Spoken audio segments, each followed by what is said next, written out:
एक महिला को उसके ही ससुराल वाले उसे निर्वस्त्र होकर पूजा में बैठने को कहते हैं। क्या आपने कोई ऐसी पूजा सुनी है जिसमें आपको बिना कपड़ों के बैठना हो, खासकर तब जब आप एक महिला हो? कितना अजीब बात है ना। पर कानपुर से आई यह खबर आपके भी होश उड़ा देगी। दरअसल कानपुर के सामने आया यह मामला सिर्फ दहेज उत्पीड़न का नहीं है, बल्कि समाज की उस भयावह मानसिकता का आईना है जहां पर एक विवाहित महिला को तंत्र मंत्र के नाम पर निर्वस्त्र होने के लिए मजबूर करने जैसे आरोप सामने आ जाते हैं।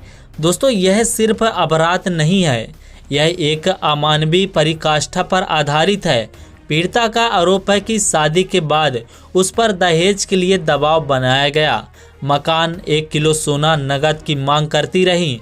सवाल यह है कि जब शादी से पहले ही सामर्थ्य के अनुसार सब कुछ दिया जा चुका था, तो यह लालच आखिर खत्म कहाँ होता है? या फिर यह लालच नहीं बल्कि एक सुनियोजित शोषण का तंत्र है?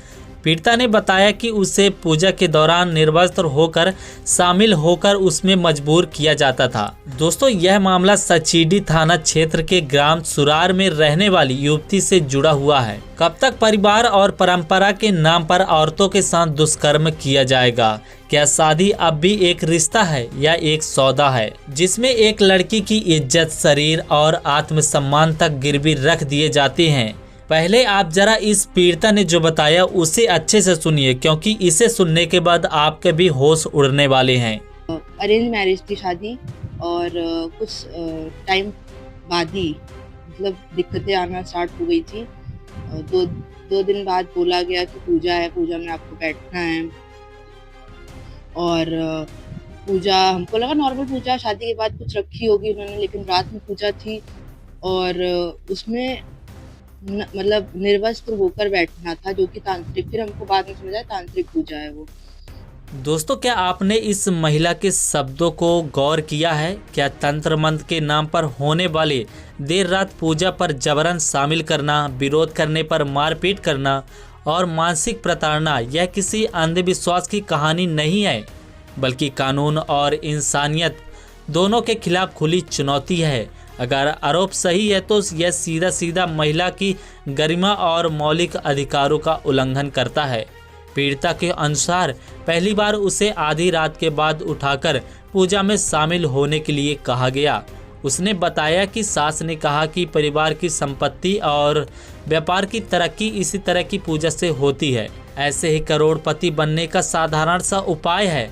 सास खुद को कोलकाता से जुड़ा बताती थी और कहती थी कि वहाँ भी यह नियमित रूप से तंत्र मंत्र की पूजा की जाती रही है। पीड़िता का आरोप है कि पूजा में शामिल होने के लिए ऐसे नियम बताए गए जिन्हें वह स्वीकार नहीं कर सकी। उस महिला ने इसका विरोध भी किया और साफ कहा उनके परिवार से कि इस तरह की परंपरा से कुछ नहीं होता। दोस्तों, क्या कानून सबके लिए बराबर है या कि नहीं? जब पीड़िता सब कुछ छोड़कर मायके लौटती है तब यह जाकर मामला सामने आता है। लेकिन सोचिए कितनी महिलाएं ऐसी होंगी जो कभी आवाज़ नहीं उठा पाती, और जो उठाती भी हैं उन्हें भी FIR दर्ज कराने में 3 महीने की भागदौड़ करनी पड़ती है। यह देरी सिर्फ प्रक्रिया की नहीं बल्कि न्याय के मामले में बाधा भी उत्पन्न करते हैं। लगातार बढ़ते उत्पीड़न से परेशान होकर यह महिला अपने मायके आ जाती है और परिजनों को पूरी घटना की जानकारी दे देती है। इसके बाद परिजनों ने पुलिस से शिकायत की कि पीड़िता का कहना है कि करीब 3 महीने की भागदौड़ के बाद ससुराल पक्ष के खिलाफ गंभीर धाराओं में FIR की दर्ज की गई है। पीड़िता का यह भी आरोप लगाया गया है कि उसका स्त्री धन, जिनमें कीमती जेवरात भी शामिल हैं, ससुराल वालों ने अपने पास रख लिए हैं और पुलिस ने आरोपियों पर FIR दर्ज कर ली है। दोस्तों, फिलहाल आपका इस मामले के बारे में क्या कहना है कमेंट करके जरूर से बताइएगा। साथ ही साथ ऐसे ही देश दुनिया की तमाम बड़ी खबरें जानना है तो इस चैनल को सब्सक्राइब कर लीजिएगा और बेल आइकन को ऑल पर कर लीजिएगा। और यह वीडियो पसंद आया हो तो इस वीडियो को लाइक और शेयर जरूर से करिएगा। दोस्तों, मिलते हैं किसी नेक्स्ट वीडियो पर, तब तक के लिए जुड़े रहिए हमारे साथ और देखते रहिए RP न्यूज। धन्यवाद।